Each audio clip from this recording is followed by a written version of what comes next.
Real horror stories that will give you goosebumps. My real encounter on the haunted lot at the corner. At the corner of my street where the asphalt crumbled into dirt, there was an abandoned lot that had been shrouded in mystery and terror since my childhood. The elders in the Vila Pery neighborhood of Fortaleza told stories that sent chills down your spine, and that lot was the main setting for these dark tales. To get to Seu Benicio's little market, the only place to buy candies and refreshments, you had to pass by that sinister place. I was a timid boy, and the stories about the haunted lot only increased my fear. They said that on moonless nights, a hairy creature with a giant leg and glowing eyes at the top would jump from side to side, frightening anyone who dared to venture there. The image of that hairy leg hopping around on its own without a body to belong to was something that deeply terrified me. Whenever my parents sent me to Seu Benicio's market, I felt a chill down my spine. The path there was short, but it felt like an eternity. I tried to avoid the lot walking on the sidewalk, but my parents insisted I be careful with the cars. So, I found myself forced to cross that dirt field, my heart racing and my eyes fixed straight ahead, afraid to look to the sides and encounter the creature. My braver friends claimed to have seen the hairy-leg ghost. They described the glowing eyes that seemed to float in the darkness and the sound of the jumps echoing across the lot. Innocently, I wondered how a leg could jump on its own without a body to support it. The answers were always vague, only deepening the mystery and fear. One night, as I returned from the market with my candies in hand, I felt a presence. The wind blew strongly, kicking up dust and making the tree branches creak. Suddenly, I heard a strange sound, as if something heavy was moving across the lot. My heart raced and I quickened my pace, trying not to look back. But curiosity mixed with fear made me turn my head for a brief moment. It was then that I saw, under the faint light of a distant street lamp, a tall, hairy figure. It wasn't a leg, but a man, covered in a thick layer of hair, with eyes that glowed in the darkness. He stared at me for a moment before disappearing into the shadows. I ran home, my heart pounding, and told my parents what I had seen. They calmed me down, saying it was probably just a homeless person, but I knew there was something more to that figure. Over time, the stories about the hairy leg faded, replaced by other urban legends. The lot, once a symbol of fear, was sold and transformed into a shopping center and a school. What was once a dark and abandoned place is now a community hub, full of life and activity. But sometimes, when I pass by and see the children playing, in the schoolyard or family shopping, I can't help but remember that night and the hairy figure I saw. And I wonder if, somewhere, the legend of the hairy leg still lives, hidden in the memories of those who, like me, dared to cross the abandoned lot at the corner of my street. Beyond this real story of mine, I also used to scare others with tales of the Chupacabra that took our chickens. But that's a story for another time, along with the mystery of the haunted cemetery nearby. I'll share those later. Stay tuned to our channel so you don't miss anything. Chupacabra Terror, the Northeastern werewolf stalking Vila Pery. In the heart of Vila Pery, a quiet neighborhood in Fortaleza, Brazil, whispers of a terrifying creature echoed through the streets. This wasn't your average urban legend. It was a tale that sent shivers down the spines of even the bravest residents. The creature was known as the Chupacabra, a name that translated to goat sucker. But in our neighborhood, it was more than just a name. It was a living nightmare. The Chupacabra was said to be a type of werewolf, but unlike the ones from Hollywood movies, this beast was adapted to the harsh, arid climate of northeastern Brazil. It was described as a grotesque mix of reptile and canine, with spines running down its back and glowing red eyes that could pierce the darkest nights. Its most distinctive feature, however, was its insatiable thirst for the blood of livestock, particularly chickens. Rumors spread like wildfire. Neighbors would wake up to find their chicken coops ravaged, the birds drained of blood, with only small, eerie puncture wounds left behind. The attacks were always at night, under the cover of darkness, leaving the community in a state of constant fear. I remember the first time I heard the chilling howls echoing through the night. It was a sound unlike any other, a haunting melody that seemed to come from the very depths of the Matagal, the dense, wild brush that bordered our neighborhood. My parents would warn us to stay indoors after sunset, fearing that the Chupacabra might not be satisfied with just chickens anymore. One evening, my curiosity got the better of me. I decided to investigate the Matagal, armed with nothing but a flashlight and a pounding heart. As I ventured deeper into the brush, the sounds of the night grew louder, and the shadows seemed to dance around me. Suddenly, I heard a rustling in the bushes ahead. I froze, my breath caught in my throat. Slowly, I raised my flashlight, and there, in the beam of light, I saw it, a pair of glowing red eyes staring back at me. I stumbled backward, dropping the flashlight in my haste to escape. The eyes disappeared as quickly as they had appeared, but the image was burned into my memory. I ran back home, my mind racing with the realization that the Chupacabra was real, and it was lurking just beyond our backyards. The next day, the news of my encounter spread through the neighborhood. More sightings were reported, and the community banded together to protect their livestock and each other. We set up night watches, installed brighter lights, and even called in local authorities to investigate. But the Chupacabra remained elusive, striking when least expected, and vanishing into the Matagal before anyone could catch it. Years have passed since those terrifying nights, but the legend of the Chupacabra lives on in Vila Pery. The howls have grown fainter and the attacks less frequent, but the memory of those glowing red eyes still haunts me. Whenever I hear a strange noise in the night, or see a shadow moving in the corner of my eye, I can't help but wonder if the Chupacabra is still out there, waiting for its next victim. This is the chilling tale of the Chupacabra, the Northeastern, werewolf that terrorized our neighborhood and left an indelible mark on our collective memory. Stay tuned for more haunting stories from the heart of Brazil, and remember, the next howl you hear might not be just the wind. Near the haunting of Parangaba Cemetery, my supernatural encounter. I grew up in the Vila Pery neighborhood of Fortaleza, a vibrant community filled with stories. Among these tales, one always stood out and sent chills down my spine. The legend of Parangaba Cemetery. Located a short walk from our house, the cemetery was a place everyone avoided, especially at night. They said strange things happened there, and the accounts from my neighbors and friends only deepened the mystery and fear. Parangaba Cemetery is one of the oldest in the city, with graves dating back centuries. Its tall, weathered wall, covered in moss and ivy, seemed to guard dark secrets.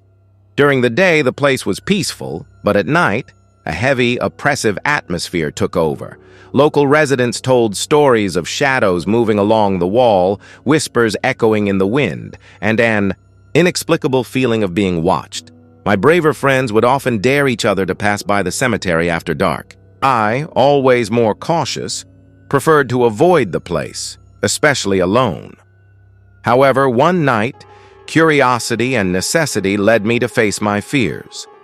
I was returning from a visit to a friend who lived on the other side of the neighborhood, and the quickest route home passed right by the cemetery. It was the dead of night, and the streets were deserted, lit only by the faint glow of street lamps. As I walked, the sound of my own footsteps echoed on the empty sidewalks. As I approached the cemetery, I felt a chill run down my spine. The tall, imposing wall seemed to stare at me, daring me to continue. I took a deep breath and pressed on, trying to stay calm. That's when I started noticing strange things. First, there were the whispers. They seemed to come from all directions, as if the wind itself was trying to tell me something. I tried to ignore them, quickening my pace, but the whispers grew louder and more insistent. Suddenly, I heard a scratching sound coming from the wall. I froze, paralyzed with fear, and looked toward the noise. To my horror, I saw a shadow moving along the wall, as if something was trying to climb it. My heart raced, and I nearly stumbled as I tried to back away. The shadow continued to move, matching my steps. I could feel a presence, something invisible but tangible, watching me. I ran as fast as I could, not daring to look back. When I finally reached home, I was breathless and covered in a cold sweat. I told my parents what had happened, but although they were concerned, they tried to reassure me that it was probably just my imagination. However, I knew what I had experienced was real. In the days that followed, I avoided going near the cemetery, even during the day, but the stories continued to circulate through the neighborhood. Other residents reported similar experiences, and some even claimed to have seen ghostly figures inside the cemetery. The legend of the Parangaba haunting grew stronger, and fear spread like wildfire. One night, a group of friends decided to investigate. Armed with flashlights and courage, we scaled the cemetery wall, determined to uncover the truth. What we found inside was terrifying. Ancient graves, some with inscriptions nearly erased by time, seemed to watch us. The wind howled, making the trees creak and dry leaves dance around us. Suddenly, one of my friends pointed to a distant figure standing beside a tomb. It was a human silhouette, but translucent, as if made of mist. The figure turned slowly to face us, revealing empty, haunting eyes. We stood frozen in fear, unable to move or speak. The figure vanished as quickly as it had appeared, leaving us in a state of shock. We fled the cemetery, running without looking back. That night sealed our belief in the Parangaba haunting. Since then, the cemetery has become a place of respect and fear for everyone in the neighborhood. The stories continue to be told, and the legend lives on in the memories of those who dared to face the unknown. My experience at Parangaba Cemetery changed my perception of the supernatural. To this day, whenever I pass by, I can't help but feel a shiver and remember that terrifying night. The haunting may continue to lurk there, but one thing is certain. The legend of Parangaba Cemetery is real and lives in the hearts of all who have felt its presence. This is my story, a personal and realistic account of an encounter with the supernatural. If you also have stories to share or have experienced something similar, please share with us. Together, we can unravel the mysteries that surround us and face our fears. The haunting of the school counselor, a chilling encounter. In the heart of my city, there was a school known for both its academic excellence and the diversity of its students. Among these students, some stood out not for their grades, but for their mischief and disruptive behavior. As an exemplary student, I always strove to focus on my studies and avoid trouble. However, I couldn't ignore the whispers and laughter from my classmates about our school counselor, whom they mockingly called egg waste. The counselor was a kind-hearted woman dedicated to helping students, especially those facing behavioral challenges. Her unique style of dressing, with a belt cinched high beneath her bust, earned her the unfortunate nickname. Students would laugh and point whenever she walked by, oblivious to the true reason behind their amusement. Despite the ridicule, she remained steadfast in her mission to support and guide the most troubled students, spending hours in conversation and offering advice. Unfortunately, her efforts often went unappreciated, and the mockery continued. One day, the news of her sudden death shook the school. The hallways, usually filled with laughter and chatter, fell silent as students and teachers mourned her loss. In the days that followed, strange things began to happen. Students, particularly those who had been the most disrespectful, started reporting sightings of a ghostly figure in the school corridors. Initially, I dismissed the stories as superstitions, fueled by guilt and fear. But as the reports became more frequent and detailed, I couldn't help but feel a chill. The figure was described as resembling the late counselor, complete with her distinctive belt, appearing suddenly and disappearing just as quickly. my own. Encounter with the apparition occurred one evening when I stayed late at school to work on a project. The hallways were empty, and the only sound was the distant hum of the janitor's vacuum. As I packed my things and headed for the exit, I felt an unsettling presence behind me. I turned to look, and there she was, the counselor, her form translucent, but unmistakable. I froze, my heart pounding in my chest. The figure stared at me with sad, hollow eyes, slowly raising a finger to her lips as if asking for silence. She lingered for a moment before turning and floating down the hallway, disappearing into the shadows. Shaken, I rushed home, my mind racing with questions. Was this the counselor's spirit seeking justice for the disrespect she had endured? Or was it a manifestation of the students' collective guilt, haunting them for their cruelty? As days turned into weeks, the sightings continued, but only among the students who had been the most disrespectful. Those who had shown kindness and respect to the counselor remained unaffected. It became clear that the apparition was not a vengeful spirit, but a reminder of the power of empathy and compassion. The haunting served as a wake-up call for the entire school community. Students began to treat each other with more respect, and the mockery and ridicule that had once been common slowly faded away. The counselor's legacy lived on, not as a ghostly figure in the hallways, but as a symbol of the importance of kindness and understanding. My experience with the apparition taught me a valuable lesson about the impact of our words and actions on others. It served as a reminder that even after death, the spirit of compassion and empathy can continue to guide and inspire us. And so the story of the counselor and her haunting became a chilling tale of redemption and a testament to the enduring power of kindness. Reflecting on these events, I realized that the true victims were not me, but those who bore the weight of their past actions.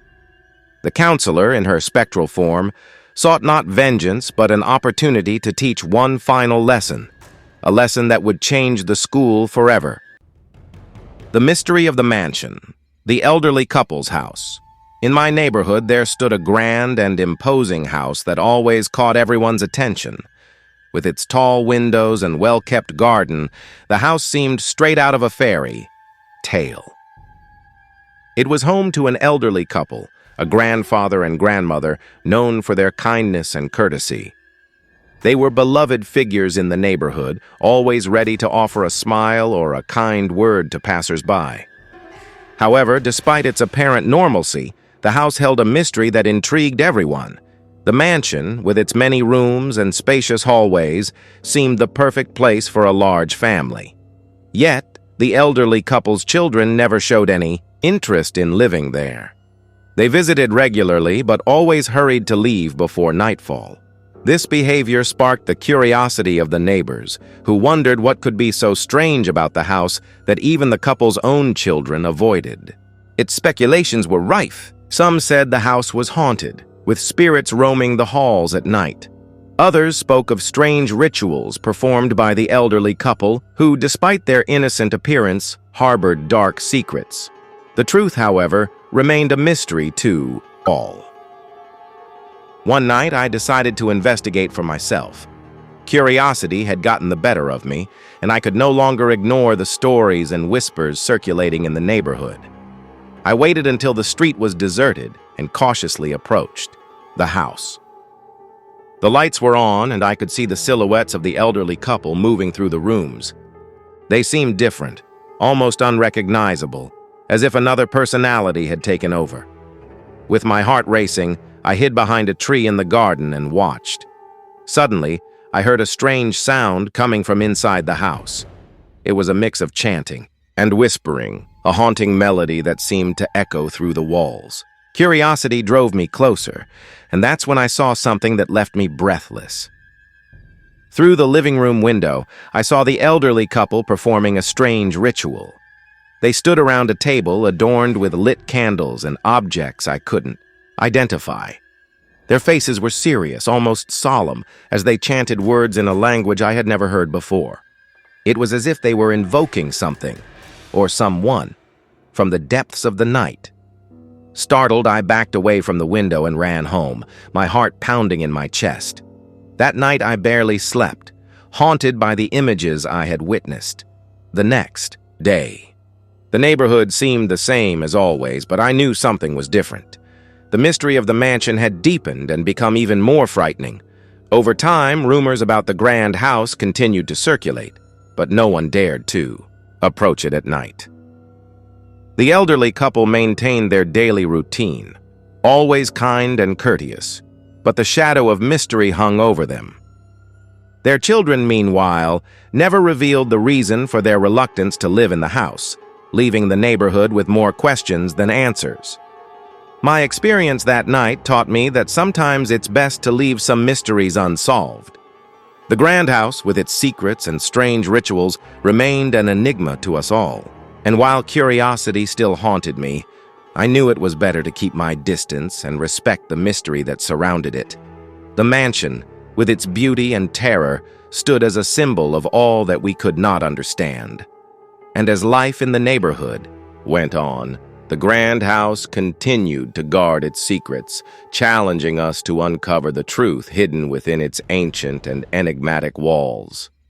These are some of the real stories from my youth and those of my friends. Want to know more? Subscribe to our channel to find out about new videos. Before you leave a like or continue watching other videos from our channel in our Horror Stories playlist.